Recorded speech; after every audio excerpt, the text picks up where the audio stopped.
இந்த உலகில் விலை உயர்ந்தது எது என்று கருதுகிறீர்கள்?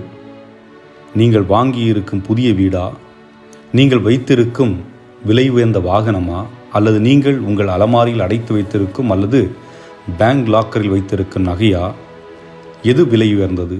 இந்த கேள்விக்கான விடையை தான் இந்த 2 வாசகங்களும் கொடுக்கிறது.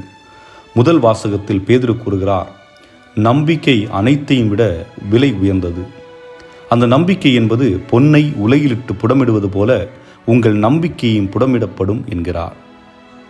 ஏன் நம்பிக்கை புடமிடப்பட வேண்டும்? இதற்கான பதிலையும் பேதுருவே கொடுக்கிறார்.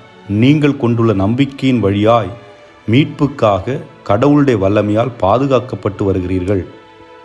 இங்கே அவர் சொல்வது என்னவென்றால், உங்கள் ஆன்மா, அதாவது நம் ஆன்மா மீட்கப்பட இந்த நம்பிக்கை தான் தேவையே ஒழிய இந்த உலகில் உள்ள பொருட்கள் இல்லை.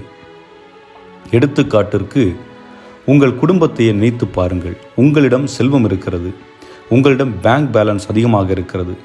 ஆனால் உங்கள் கணவர் மீது உங்களுக்கு நம்பிக்கை இல்லை, அல்லது உங்கள் மனைவி மீது உங்களுக்கு நம்பிக்கை இல்லை என்றால் உங்கள் வாழ்வில் மகிழ்ச்சி தென்படுமா? ஒரு உறவின் ஆழம் என்பது நம்பிக்கையால் கட்டமைக்கப்பட்டது. அதே போன்றுதான் மீட்பும் நம்பிக்கையால் கட்டமைக்கப்பட்டிருக்கிறது. இதற்காக தான் நற்செய்தியில் இயேசுவை ஒருவர் அணுகி, ஆண்டவரே, நிலை வாழ்வை உரிமையாக்கிக் கொள்ள நான் என்ன செய்ய வேண்டும் என்று கேட்கிறார். அதற்கு இயேசு முதலில் கட்டளைகளை கடைபிடிக்கச் சொல்கிறார். அதாவது, கொலை செய்யாதே, உன் வார்த்தையால் உன் செயல்களால் நீ பிறர் உள்ளத்தில் ஏற்படுத்தும் காயங்கள் கூட கொலைக்கு சமம், ஆக அதை செய்யாதே என்கிறார். விபச்சாரம் செய்யாதே என்கிறார். அதாவது பிறரின் பொருட்கள், பிறரின் உடைமைகள் இவற்றை விரும்பாதே என்றும், மேலும் நீ லஞ்சம் வாங்கி உண்மையை பொய்யாக மாற்றுவது, பொய்யை உண்மையாக மாற்றுவது போன்றவை விபச்சாரமே, அதை செய்யாதே என்கிறார். இது போன்று இன்னும் பல. அங்கு இயேசுவை சந்தித்த அந்த மனிதன் கூறுகிறார், ஆண்டவரே, நான் இவற்றை என் சிறு வயதிலிருந்தே கடைபிடித்து வருகிறேன். ஆண்டவர் கூறுகிறார், அப்படி என்றால் உன் சொத்தை விற்று ஏழைகளுக்கு கொடுத்துவிட்டு என்னை பின்செல்.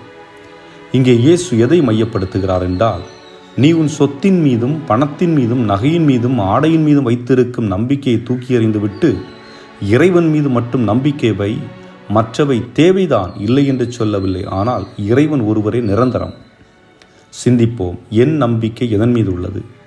இறைவன் மீது, என் கணவர் மீது, என் மனைவி மீது, மற்ற உறவுகள் மீது, பொருட்கள் மீது? சிந்தித்தவர்களாக தெளிவடைவோம். இறைவன் உங்களை ஆசீர்வதிப்பாராக. ஆமென்.